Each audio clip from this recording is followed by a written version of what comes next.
નમસ્કાર મિત્રો, કેમ છો? જય શ્રી કૃષ્ણ, જય શ્રી રામ. ફરી આવ્યો છું તમારા માટે એક મસ્ત જાણકારી લઈને કે જો તમે ઘૂંટણ બદલાવ્યા છે અને પછી પણ જો તમને ઘૂંટણમાં દુખાવો થાય છે તો એનો મતલબ એમ છે કે તમે ફિઝિયોથેરાપી એટલે કે કસરત બરાબર કરાવડાવી નથી.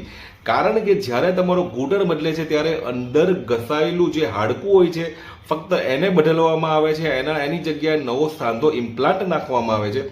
પણ તમારા જે સ્નાયુ છે એ તો એવા ને એવા જ રહે છે, એમાં કોઈ પણ પ્રકારનો ફેરફાર થતો નથી. જે નબળા સ્નાયુને કારણે જ આ ઘસારો લાગ્યો છે એ સ્નાયુ તો તમારા નબળા જ રહેવાના છે. તો તમારે ઘૂંટણ બદલાવ્યા બાદ એ સ્નાયુને ફરી મજબૂત બનાવવા પડશે કે જેને લઈને આગળ જઈને ફરી ઘસારો થાય નહીં અને જે નવું ઇમ્પ્લાન્ટ એટલે કે નવું ઘૂંટણનો જે સાંધો નાખ્યો છે એ ઘસાય નહીં.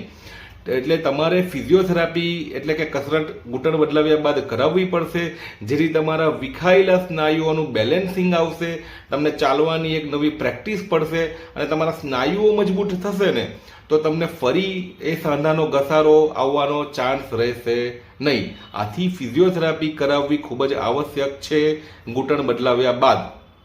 આભાર.